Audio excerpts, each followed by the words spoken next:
Welcome back to Ryan and Brian's Bible Bistro. I'm Ryan. Hey, and I'm Brian. And this is the Bible Bistro. A podcast all about the Bible, theology, and all things related to the Christian faith. We haven't said that for a while. We should. That's I our haven't tagline. said that in a while. Well, yeah. That's your job. Yep.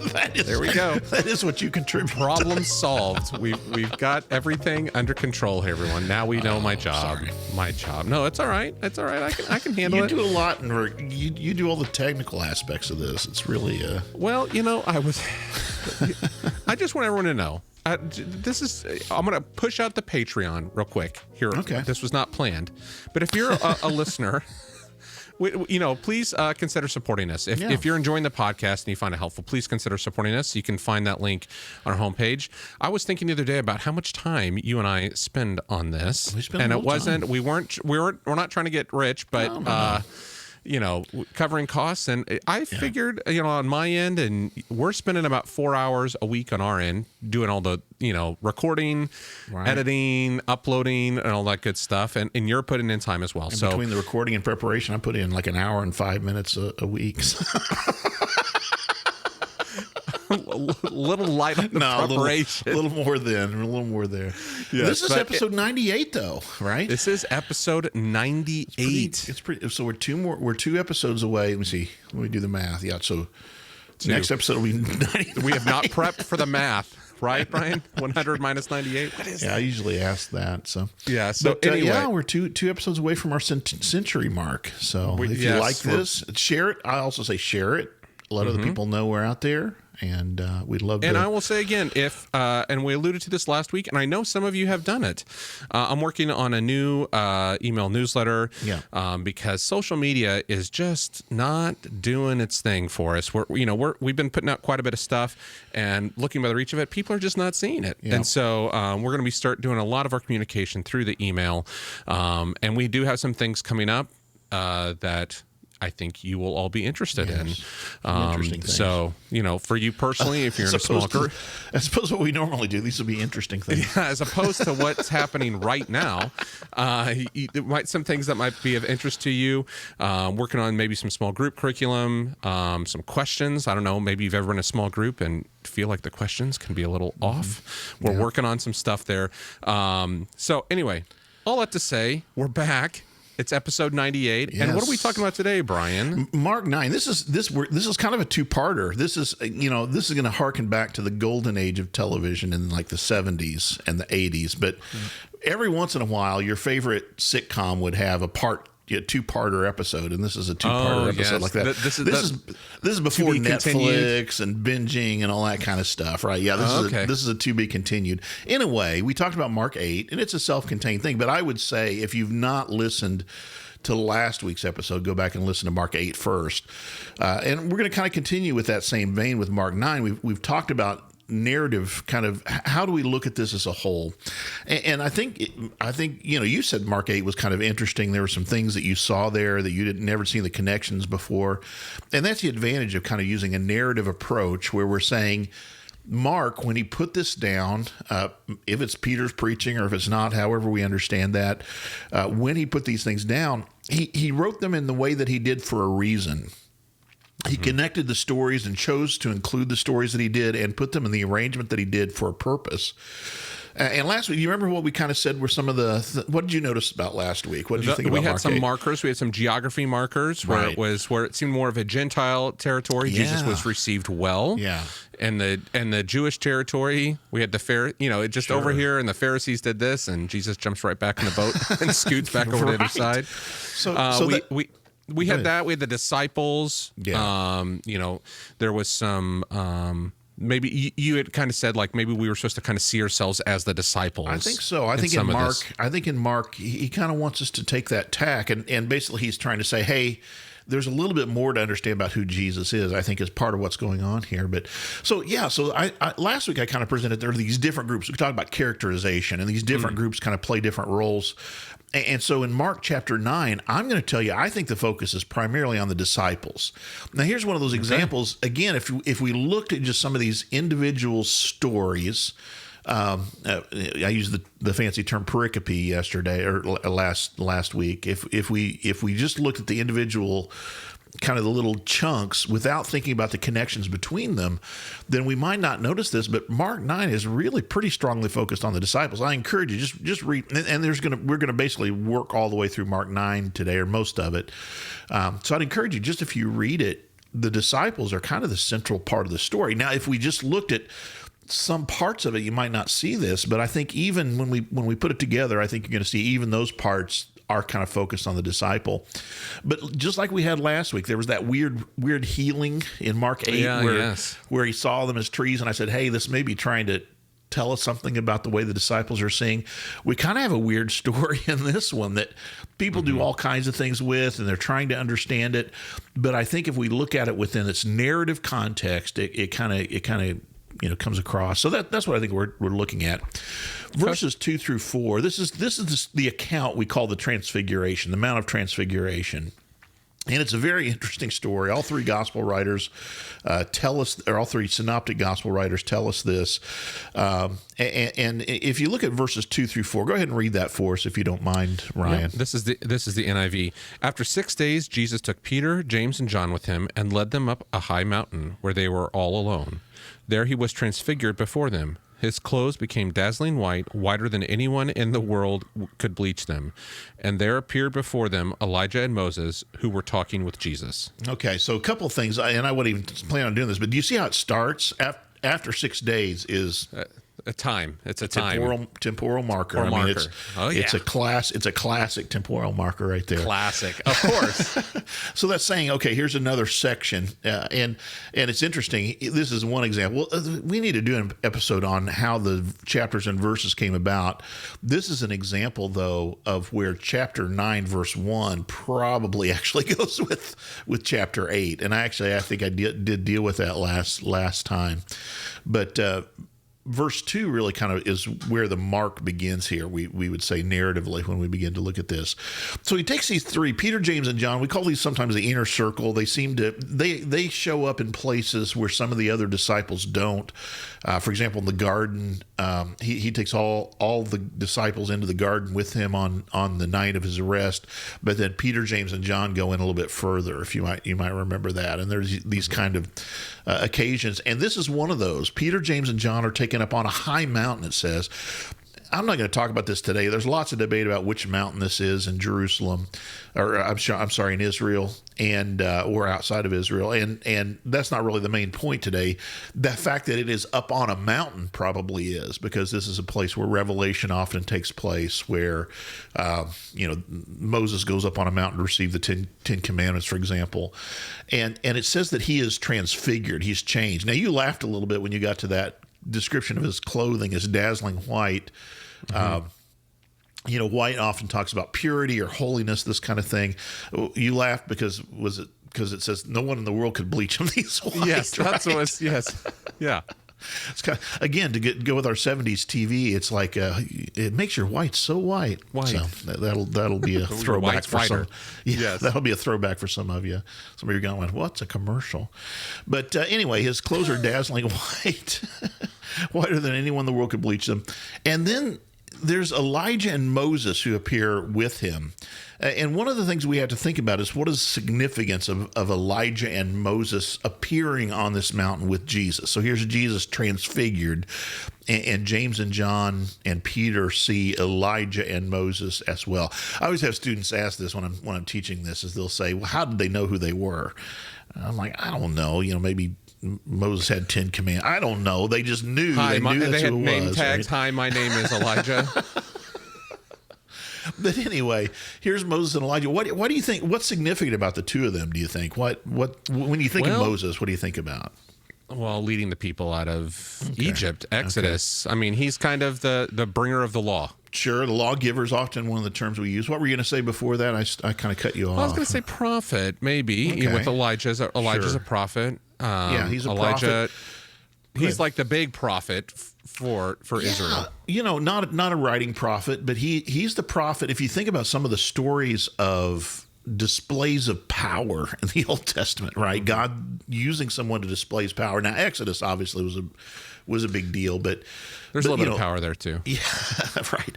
Elijah heals people. He is able to provide food miraculously, not exactly like the feeding of the 5,000, but you might remember he provides oil miraculously. He causes a famine to come on the land, and then causes the rain to come again, a drought, and fire falls from heaven. All of these really kind of miraculous signs. So I kind of see this. And again, there's this is no right answer on this, but Moses is the lawgiver, and Deuteronomy 18:18 says it's a really important prophecy in the Old Testament. Deuteronomy 18:18, Moses says, another prophet will come like me from among you. You are to listen to him. And so this is kind of seen pointing toward this one who's going to be another lawgiver, a second giver of the law, or a teacher. The idea that he's teaching, and it makes me think about Jesus teaching with authority. So he often will quote the Old Testament, right? He'll talk to the rich young ruler and said, here's what the Ten Commandments say, but here's what I say to you. So here are those kind of things. But then on the other hand, you've got Elijah who shows his power, and Jesus again is compared to the power of Elijah, right? And right. Even John the Baptist is asking the question, "Are you Elijah? Exactly. Or is there someone else?" Exactly. And you might remember that when Jesus said to his disciples, "Who do people say that I am?" Elijah is one of the answers. And I think that's the reason isn't necessarily the prophecy in terms of the spoken part of it, but I think in terms of the miraculous things that Jesus is doing. So the things that he's teaching and the things that he's doing, we see kind of on par with them. So that's part of at least what's going on. Again, I'm not saying that's all it is, but I think that's at least part of it. And then look at verses 5 and 6, because we see Peter's response here. I'll go ahead and read this.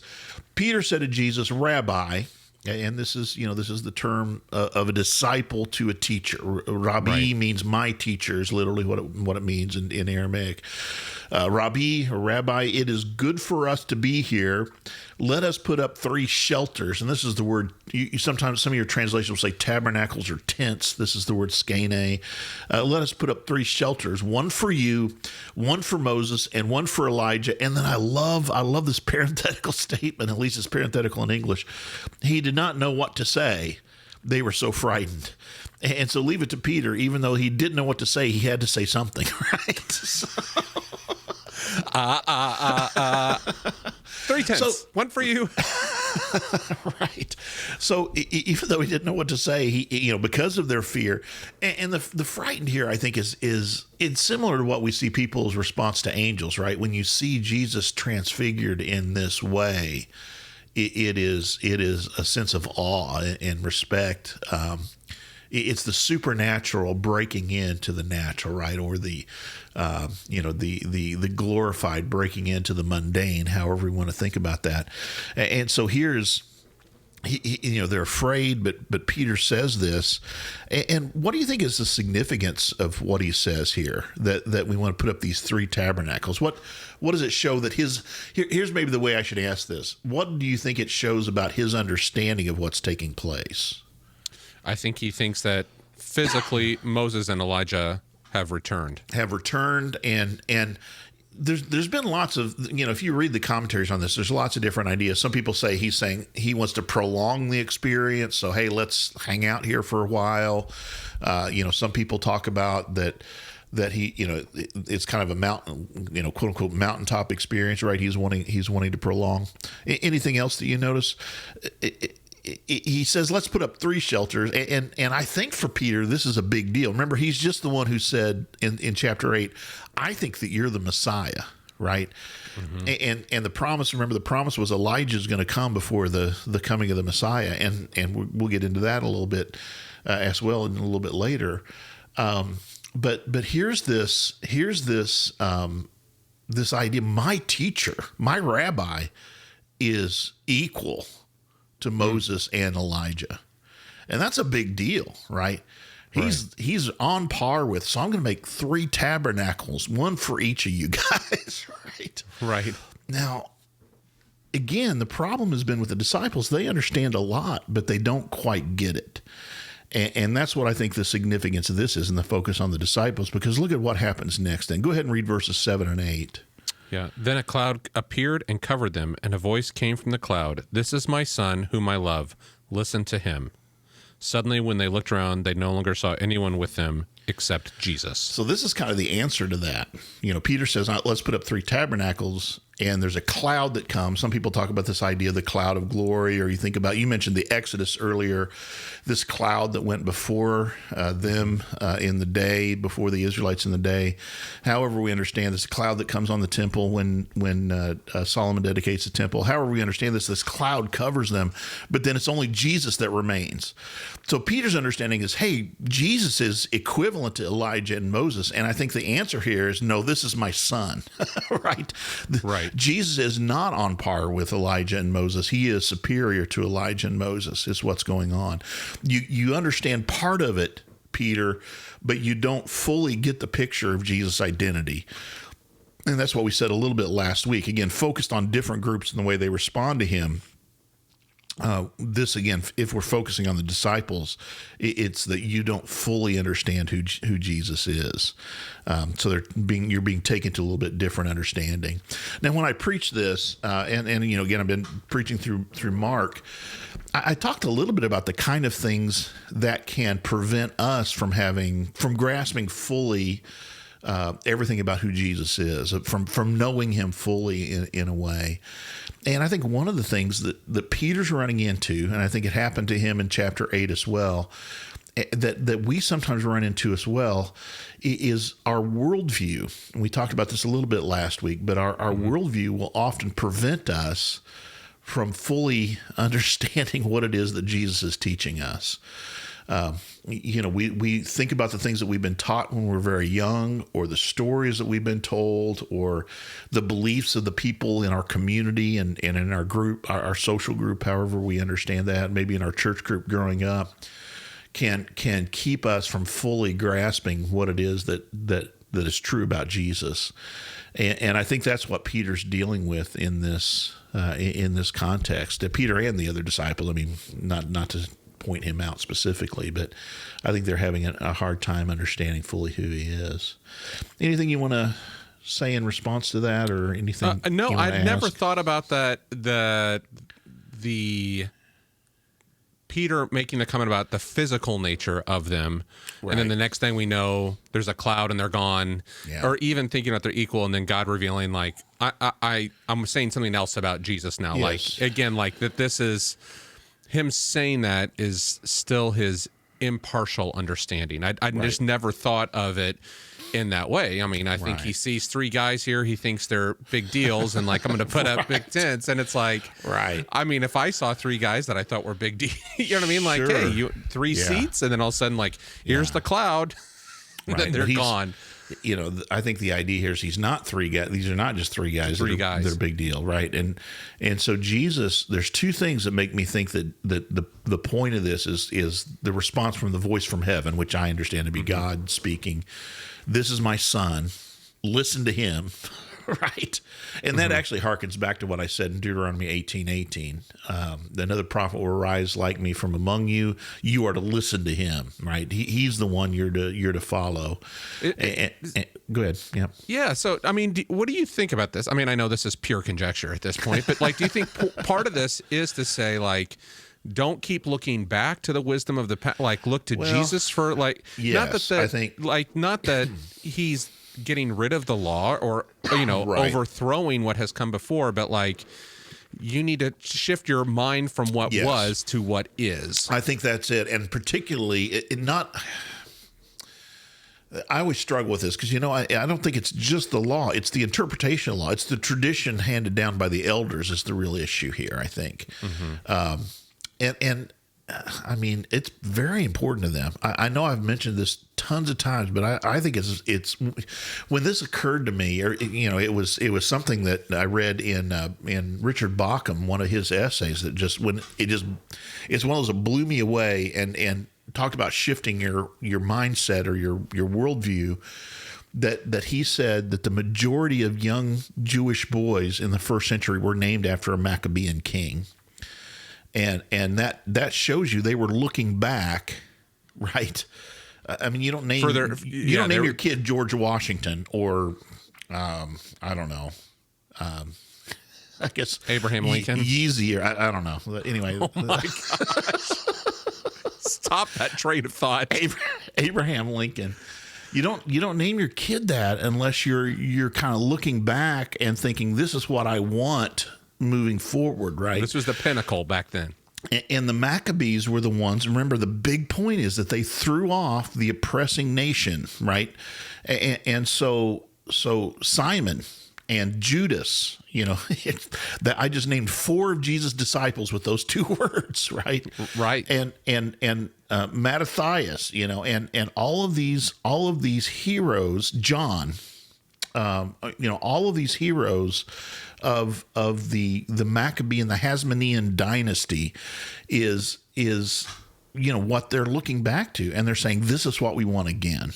We want Rome to be in the same place that Syria was. And even though Syria was overpoweringly powerful in that period of time, and Rome was is much more powerful than we are, then we can, God was able to do this despite their superior military power. And so I think that's what they're looking back to. That's a big part of it. Now, you're talking about the teachings as well. And that's again, remember the whole thing about washing your hands. Are you washing your hands? Are your disciples doing what they're supposed to do? Right. We saw them eating grain in the grain field. On the Sabbath. You're healing people on the Sabbath. You're not doing all the right things. So I do think you're correct. Don't look back at the way that this law has been interpreted. And in fact, let me see. Oh, no. In some ways, I'd really like to keep going through Mark. I'm going to go ahead and just give you this away because this is part of what I'm preaching on this coming week. I was trying to remember exactly where it occurs. But you have this guy who finally comes to Jesus. This is in chapter 12, Mark chapter 12. And it's in the middle of all these questions, and there are these people who are really trying to test Jesus with their questions. So the Pharisees and the Herodians, which I don't even want to talk about that, but the Sadducees come and they get their tricky question about, is there marriage in heaven or not, right? And he's like, well, you only make 2 mistakes. You don't understand the Bible or God. Other than that, you guys are great religious leaders. Right. Other than not understanding God, you don't understand God or His Word. But other than that, you guys are great. You're in good shape. But then there's this guy, when he sees the way that Jesus answers them, he comes and he says, "Which is the greatest commandment?" And this is one of those things that people would have argued about all the time. What's the greatest commandment? And so Jesus says, well, it's simple. And you guys know what he says. He says, love the Lord your God, right? This idea, the Shema is really what he quotes here. The Lord is Yahweh is your God, and he is one. Love the Lord your God, and love your neighbor as yourself. The second is like it, right? Love your neighbor as yourself. And so his response is, to say, well, yeah, this is correct. And then he goes on and he says, to do these things is better than sacrifice. And Jesus is like, finally, somebody gets it, that the law was always pointing toward us becoming the kind of people that God intended us to be. So that's the thing. The law is not the problem, right? I often say we're the problem. It's not the law.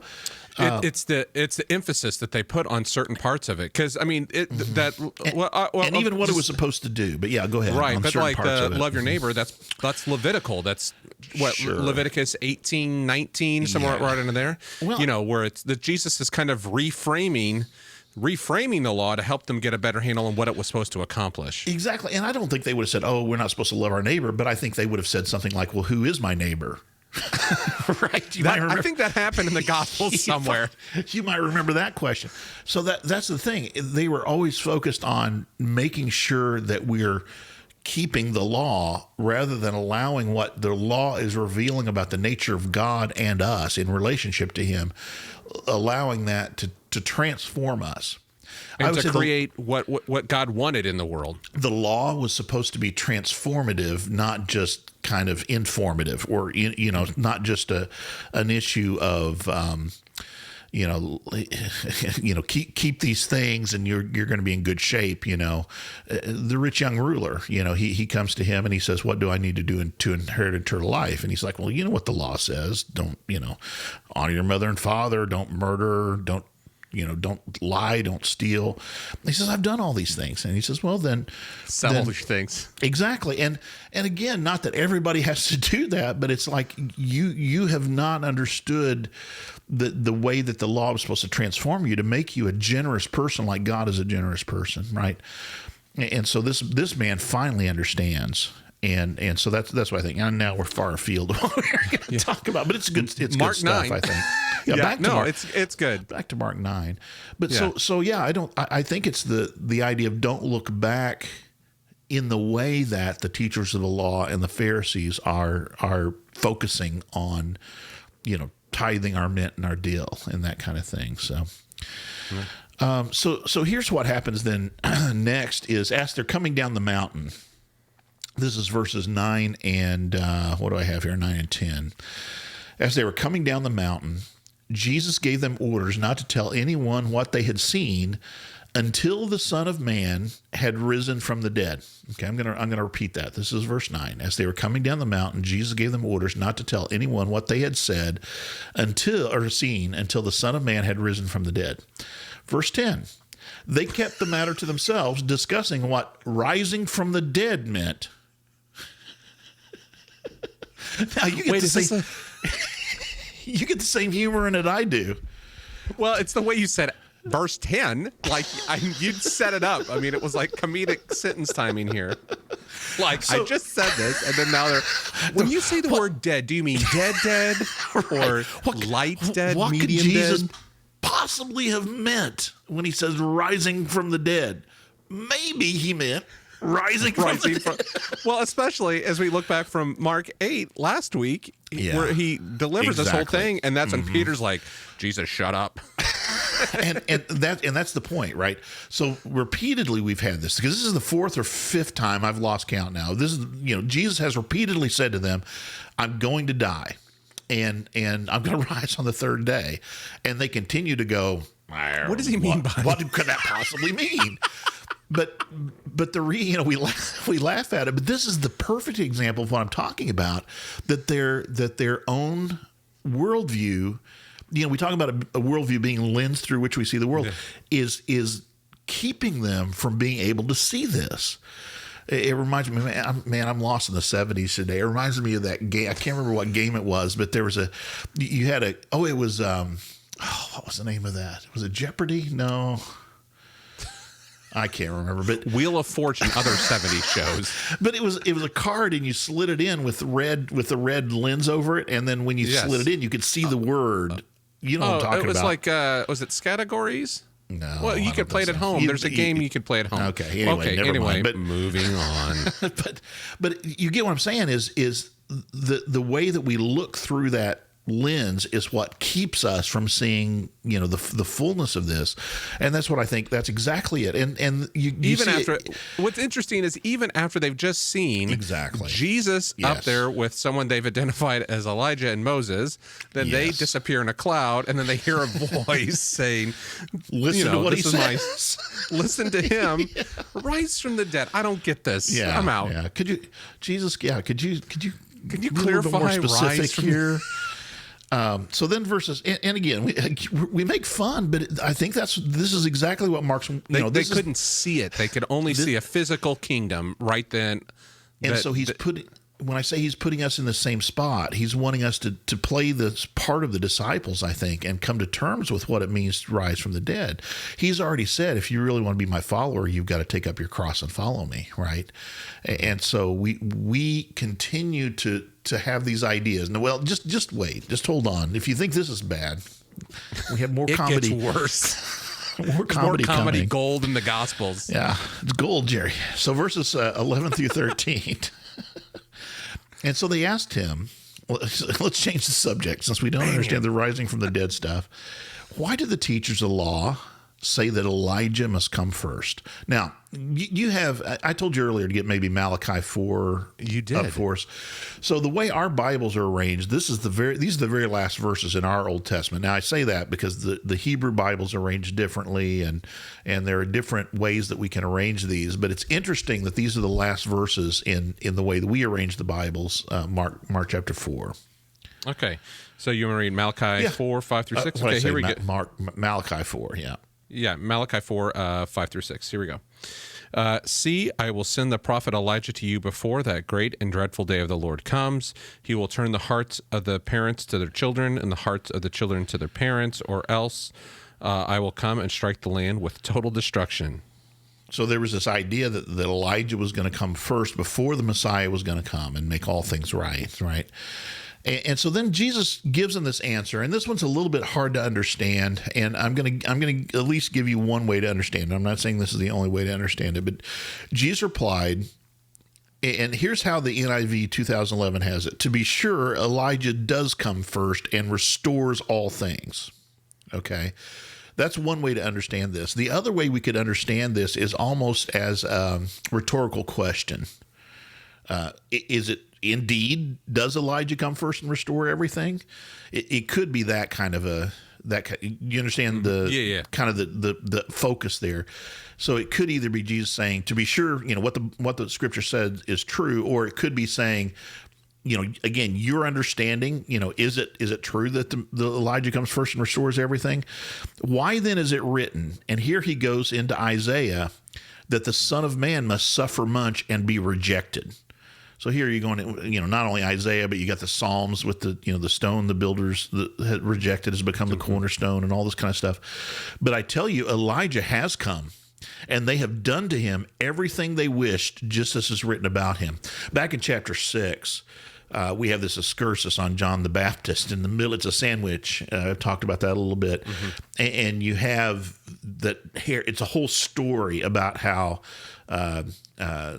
Salome and danced, and Herod had, gave her whatever she wanted, up to half the kingdom, and she said, "Well, I think I'd like to have John the Baptist head on a platter," and so that's what, because her mother coaches her, and so that's what happens.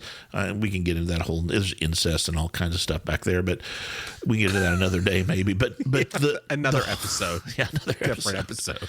But this whole thing that I think that's what he's referring back to. In fact, John the Baptist, the one who's supposed to prepare the way, has come, and they've done to him everything. So he's taking them back to this idea that it's not this kind of victorious, the coming of the Messiah. So he's talking here about the nature of what it means that the Messiah is going to come. It's not this victorious military victory over the oppressing forces that you're expecting.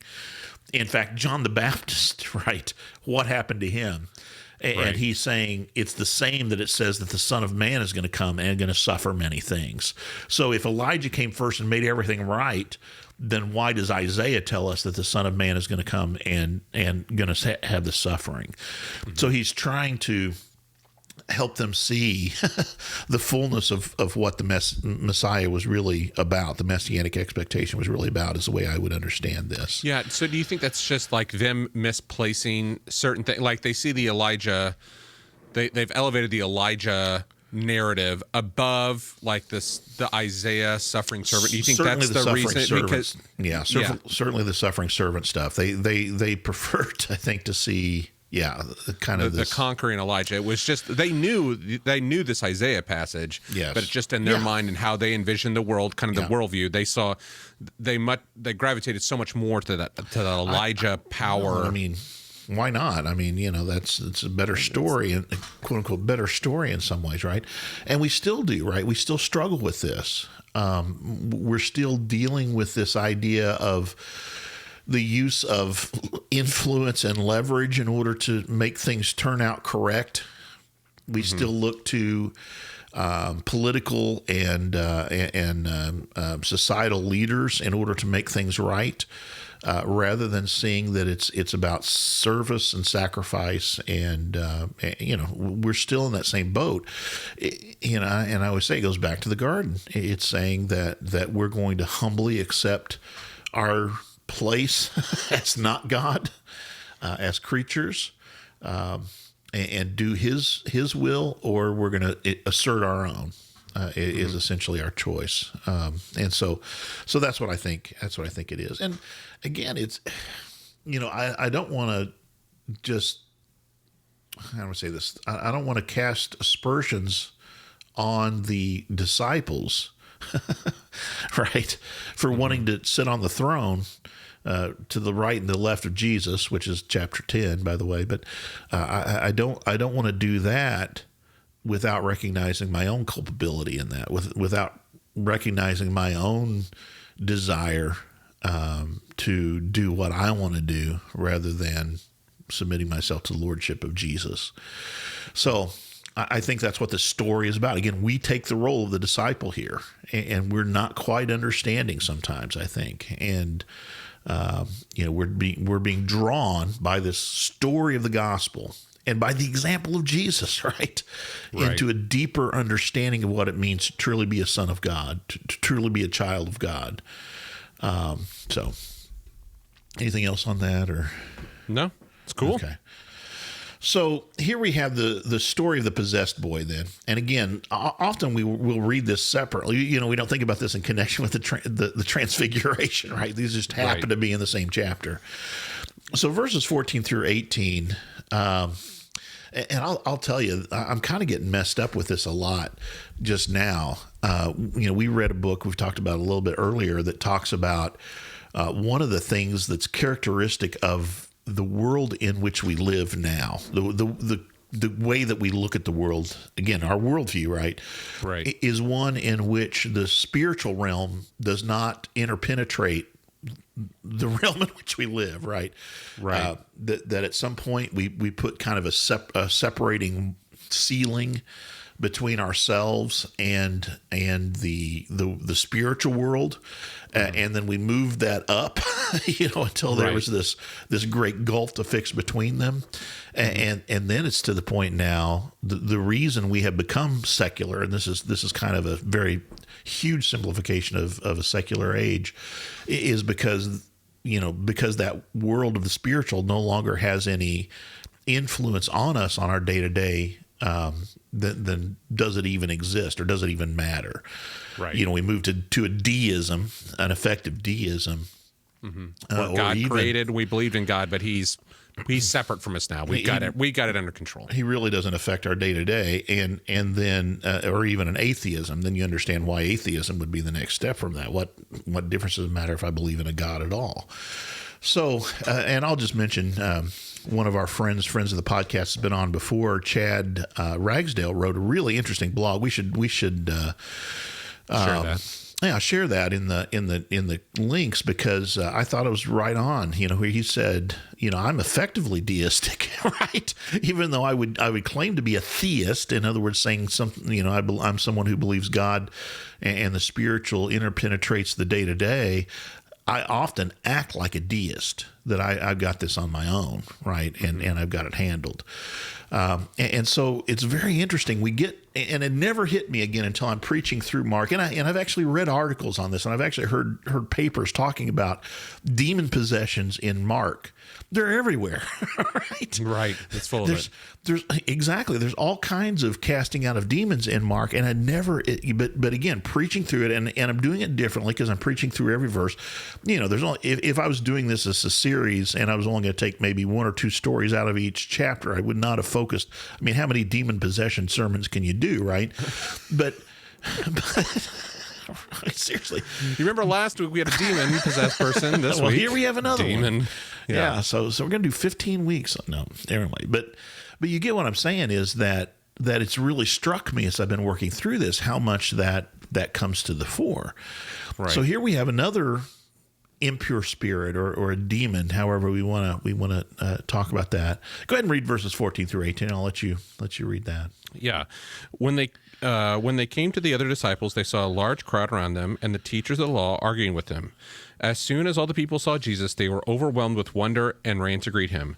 "What are you arguing with him about?" he asked. A man in the crowd answered, "Teacher, I brought you my son, who is possessed by a spirit that has robbed him of speech. Whenever it seizes him, it throws him to the ground. He foams at the mouth, gnashes his teeth, and becomes rigid. I asked your disciples to drive out the spirit, but they could not." Okay, so stop right there. I said through 18, didn't I? Yeah, you did. Sorry. You're getting excited. You're like, what's happening? That last statement, the reason I have you end there is because that's really kind of what's going on. The disciples couldn't do this. Okay, so again, we're thinking this is, again, if we just looked at this, we wouldn't necessarily think about the disciples' role here. But the problem with this whole thing is the disciples can't do it. Characterization, I'll just quickly mention this. This isn't the main point, but you see the large crowd here again. And I've said overall, the large crowd is kind of the one that's usually responding well to Jesus. And they're the ones who answer and say, well, here's what's going on. And so we have this man and his son who's kind of off stage. Actually, he's we're going to be introducing to him in just a minute. But the man is the one who speaks on his behalf, we could say. And the whole point here is the disciples could not drive out the demon. Now, here's what I want to point out. Again, if we're thinking about the whole story. And again, I've been poring over this and reading it and spending time in it. This is exactly the opposite of what we see in Mark chapter 6. Mark chapter 6, 7 through 13. I think I had you get that to read in just a minute. Mark chapter 6, 7 through 13 is the first time that Jesus, and it gets the disciples, right, sends out the disciples 2 by 2. And I want you to read this whole section, and I want you to think about it. And I'll come back to some other parts of it here in just a minute. But verses 7 through 13. Yep. Calling the 12 to him, he began to send them out 2 by 2 and gave them authority over impure spirits. These were his instructions. Take nothing for the journey except a staff. No bread, no bag, no money in your belts. Wear sandals, but not an extra shirt. Whenever you enter a house, stay there until you leave that town. And if any place will not welcome you or listen to you, leave that place and shake the dust off your feet as a testimony against them. They went out and preached that people should repent. They drove out many demons and anointed many sick people with oil and healed them. Okay, and then we get the story of John the Baptist beheading that I just mentioned to you. And then right after that story, they come back and they say to Jesus, look at all these things we can do. We're casting out demons and all.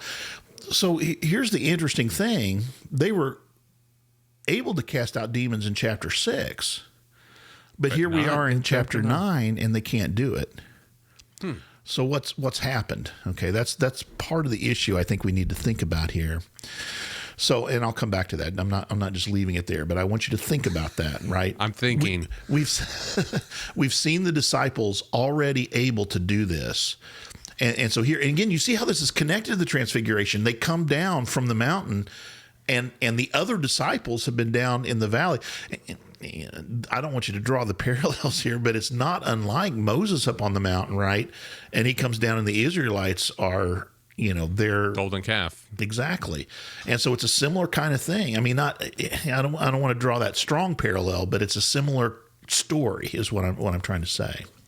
Okay. So now here's I'll go ahead and let you read it because it's I always say prophets always get the best lines, but go ahead and read read 19 through, just read verse 19 first, and then we'll look at 20 and 21. You unbelieving generation, Jesus replied, how long shall I stay with you? How long shall I put up with you? Bring the boy to me. Now, it seems pretty harsh. I'll be honest. It's business, Jesus. But the key is you unbelieving generation. We've already seen this. Pharisees, right? Mm-hmm. I'm not going to give any sign to this generation, this unbelieving generation, right? I'm getting back on the boat and I'm going to the other side. I'm going back to the other side. That was chapter 8. Yeah. Back in Nazareth, right? There were, or in his home area, there were not many things. He did not heal many. They wanted signs there, and they didn't believe in him. Right, was the issue. There was a lack of faith, and so here he says, "You unbelieving generation, how long am I going to put up with you? Bring the boy to me." Verses 20, 21. They brought him when the Spirit saw Jesus. By the way, I'll mention, I've mentioned this this faithful listener of ours that was a student of mine at one point. We were talking about Mark not too long ago because he was preaching through Mark as well. And it was not Marcus, but Mark as well. And yeah, I Anyway. So sometimes the mind's a horrible thing. So he's made this point. He said, the only people, he said, the only group that I see consistent, we were talking about narrative in Mark. He said, the only group that I see consistently understanding who Jesus is are the demons, right? It's like they immediately say, Son of God, Right. send us away. But anyway, it says the spirit, when the spirit saw Jesus, it immediately threw the boy into a convulsion. He fell to the ground, rolled around, foaming at the mouth. Remember, the father said, here's what he says. Jesus asked the father's boy, how long has it been like this? How long has he been like this? From childhood, he answered, it's often thrown him into the fire or water to kill him. But if you can do anything, take pity on us and help us. Now I'll let you read Jesus' response too. Notice this response. If you can, I can see like Jerry Seinfeld saying that. Right. If you can, said Jesus, everything is possible for one who believes. So you see, he says, if you can do something, Jesus. And so here he says, if you can, So now think about this with what I've been saying. The disciples understand a certain amount about Jesus, but yet they're not able to see this fully, Clearly, right? yeah. Clearly. And I think this is a part of it. So I think the key here is this question. Everything is possible for one who believes, right, is Jesus' statement. And then the Father's response. I think this is key to the entire chapter. Immediately, this is a big Mark word, right? Mm-hmm. Immediately, the boy's father exclaimed, I do believe. Help me in my unbelief, or help me overcome my unbelief. So you see, I think there's the issue. We believe. We're disciples, right? But is there something that we say, well, if he can do this, right? If Jesus is who Peter, James, and John saw him to be, what is impossible for him, right? What can't be done in regard to him if this is the thing? So, Jesus rebukes the impure spirit. He comes out of him, and I'm not even going to spend too much time on it. Spirit shrieked, convulsed, came out. Boy looked like he was a corpse, and everybody said he's dead. Jesus took him by the hand, lifted him to the feet, and he stood up. But here's the point, is Jesus goes to his disciples, and it says after they had gone indoors. So this is one of those kind of movement, right? This is geography. If we're doing this as a drama, here's the change in scene, right? This is the interior, right? They go indoors. His disciples asked him privately, why couldn't we drive it out? And he replied, this kind can only come out by prayer. Now, I used to live in the Dominican Republic, and this is a passage I heard quoted a lot, and this kind is what often they'll focus on. Well, there's different kinds of demons, clearly, and you have to have the right words or the right incantation. I don't think that's what this passage is about at all. Uh-oh. Well, and thoughts from Brian coming at you. Well, special edition. Here's the problem with that is I will say again, when we're talking about this whole idea of our worldview in North America, or at least this part of North America, in the more developed world than the developing world, is there is clearly a much richer view of the spiritual realm in the developing world than there is in our own, which there's something to be learned about that. But prayer, what is prayer, right? How would you respond to that? What? I thought you looked like God. you. Go ahead. Like beseeching God, talking to God, Okay. Relational conversation. Right. I think God. prayer is recognizing that we're dependent upon Him. At its base, prayer is saying, I can't do this. I need your help. So let's go back to chapter 6.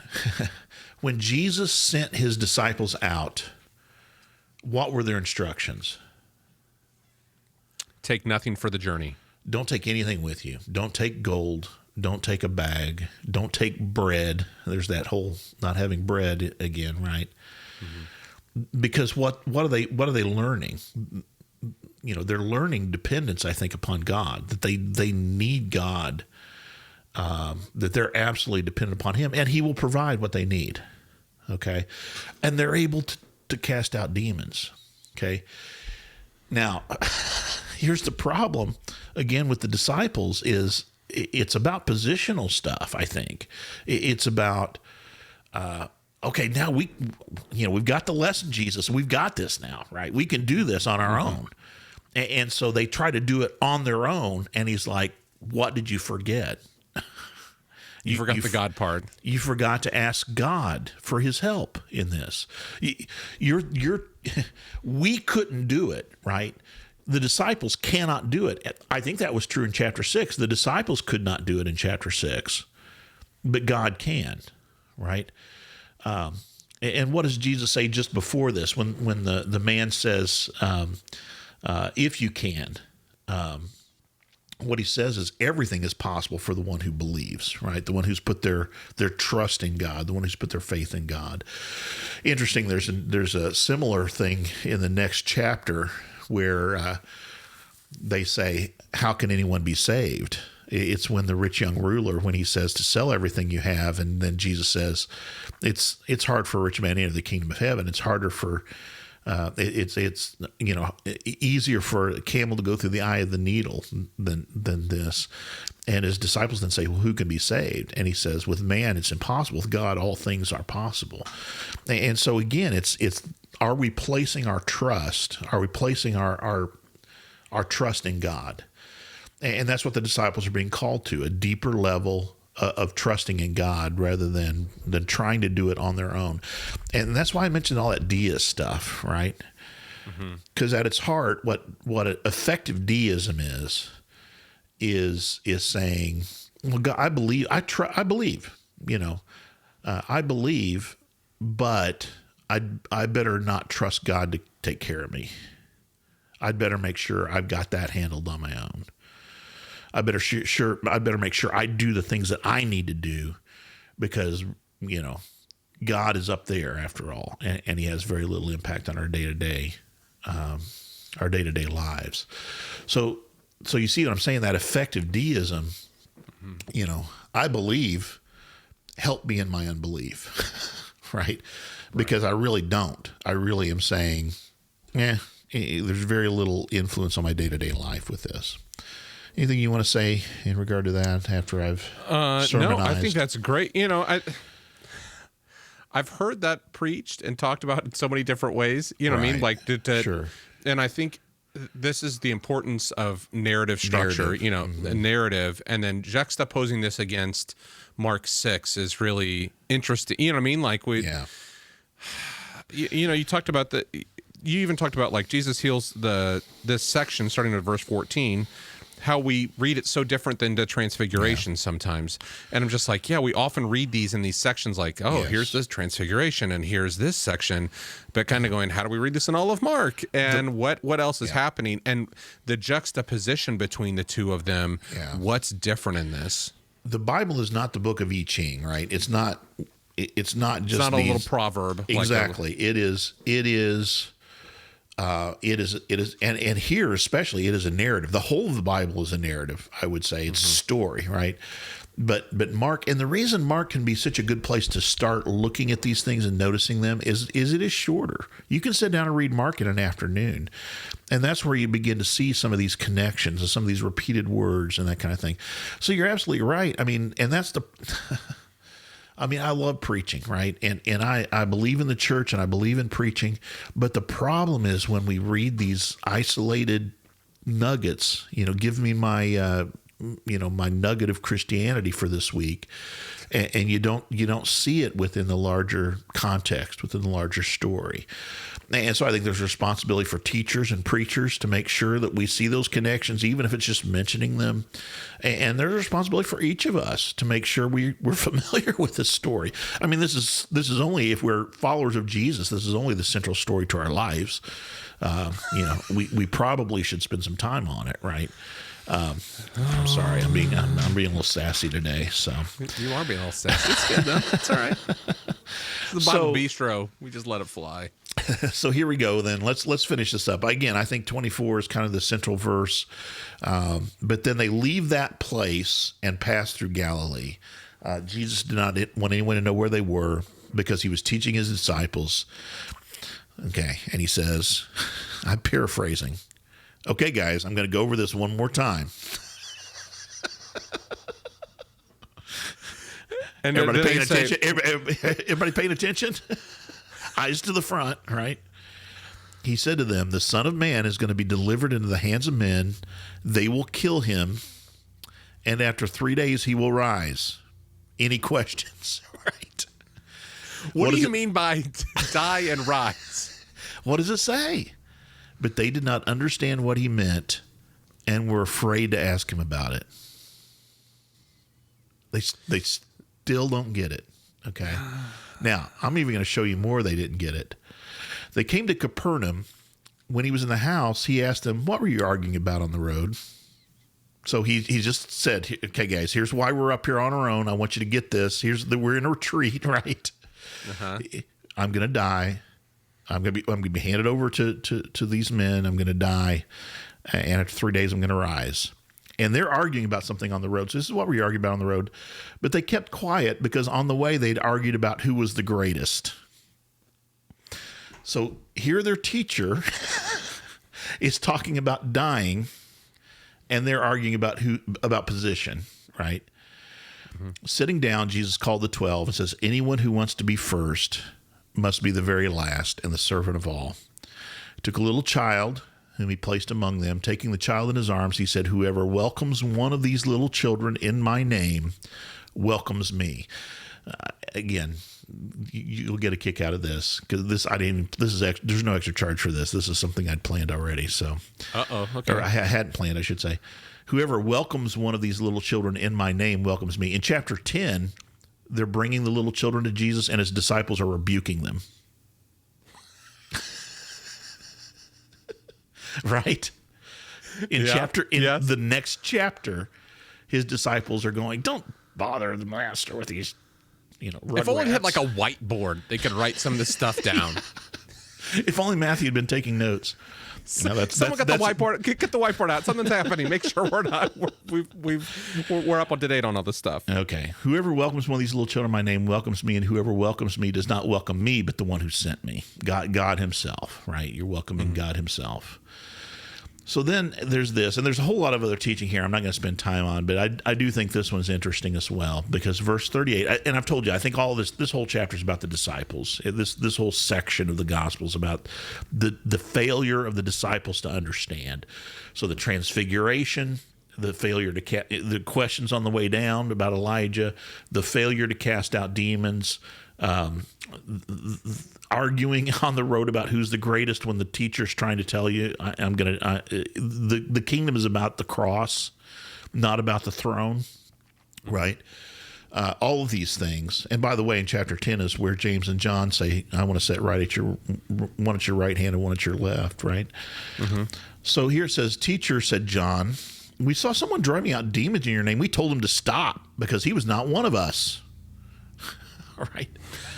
And so Jesus says, do not stop him, for no one who does a miracle in my name, right? These are not freelance, demon miracle workers. Right. And here's the contrast as well. Notice this. Don't miss this, that what the disciples could not do, this guy was able to do. And why?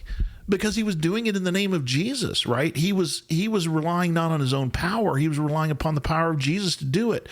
And here is John saying, we told him to stop, right? Oh, he didn't have the union card, right? Oh, don't send any letters about that. Oh my gosh. Do not stop him, Jesus said, for no one who does a miracle in my name can in the next moment say anything bad about me, for whoever's not against us is for us. And then he says this, he says, truly, and we use this out of context a lot too, but it's interesting. Truly, I tell you, anyone who gives you a cup of water in my name, right? And I think the point here is not, anyone who gives a cup of water. But it's like the least act. If somebody just says, hey, I'm thirsty, and you give them a cup of water in my name because you belong to the Messiah, will certainly not lose their reward. The least little thing you can do in the name of Jesus is going to be rewarded, is the idea. And so it's just an interesting, the whole thing, just this guy's casting out demons, doing what the disciples could not do because he's doing it in the name of Jesus, and they're telling him to stop. Here's where, again, if we put ourselves in the role of the disciples, it's not about position, right? It's about the mission. It's not about making sure that we get the credit for it, right? It's about the mission. And so that's what I think is the focus here. So, wow. Other thoughts? Well, no, I don't know if I have other thoughts. That's really good to, I think, clear some of that stuff. I think, again, if we don't see the characters and the disciples as characters through all this stuff, it makes it much easier for us to read this disjointed and not to see the full of like, because I think sometimes you get into this like, oh, Jesus is confusing. Like, I don't understand this. And part of it is like, we don't see, I think, some of the narrative structure of what's happening in it and the fullness of what's trying to be communicated in there. Because I think it's, because you said, I mean, even like the cup of water thing, you say, it's like it's set out of context. Like what's Jesus? What's the point he's trying to get across here? It's interesting. So I think it's good. Yeah, it's even if we watch a TV show today, I have this problem all the time. There's a couple of TV shows I really enjoy, but there's one in particular.